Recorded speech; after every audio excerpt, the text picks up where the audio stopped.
সেদিন একমাত্র শুধুমাত্র আমার আপনার দয়ার নবী বলবেন, ইয়া রাব্বি হাবলি উম্মতি, হে আল্লাহ আমার উম্মতের কি হবে, আমার উম্মতের কি হবে।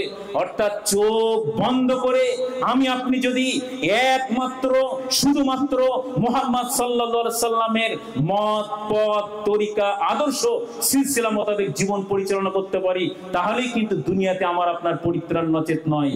হাসরের ময়দান এত কঠিন হবে, এত ভয়াবহ পরিস্থিতি তৈরি হবে, সেদিন অন্যান্য নবীরা পর্যন্ত বলবে ইয়া নাফসি ইয়া নাফসি, হে আল্লাহ আমার কি হবে, আমার কি হবে।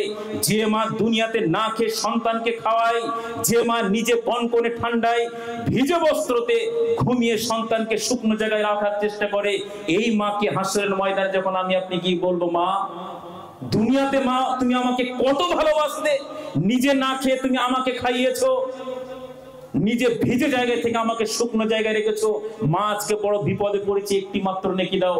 সেদিন আমার আপনার এই মা যে দুনিয়াতে আমাকে এত ভালোবাসতো, নিজে না খেয়ে খাওয়াতো, এমনকি সন্তানকে কিছুদিন আগে বাংলাদেশে আপনারা দেখেছেন ওই ট্রেনে আগুন লাগিয়ে দিয়েছিল একটি বাচ্চা, মায়ের কোলে ছিল, কে কে দেখেছেন বলুন তো ভাই, মায়ের কোলে ছিল, তিনি অগ্নিদগ্ধ হয়ে মারা গেছেন।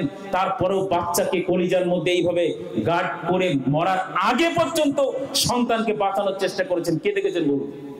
এই মা হাসরের ময়দানে বলবেন আমার দুনিয়াতে বিয়ে হয়নি, তুই সন্তান কোথা থেকে আসলি, এত ভয়াবহ পরিস্থিতি তৈরি হবে। অন্যান্য নবীরা পর্যন্ত বলবেন ইয়া নাফসি ইয়া নাফসি, হে আল্লাহ আমার কি হবে, আমার কি হবে। সেদিন একমাত্র শুধুমাত্র আমার আপনার দয়ার নবী বলবেন ইয়া রাব্বি হাবলি উম্মতি, হে আল্লাহ আমার উম্মতের কি হবে, আমার উম্মতের কি হবে। অর্থাৎ চোখ বন্ধ করে আমি আপনি যদি একমাত্র শুধুমাত্র মুহাম্মদ সাল্লাল্লাহু আলাইহি সাল্লামের মত পথ তরিকা আদর্শ সিলসিলা মোতাবেক জীবন পরিচালনা করতে পারি, তাহলেই কিন্তু দুনিয়াতে আমার আপনার পরিত্রাণ নচেত নয়।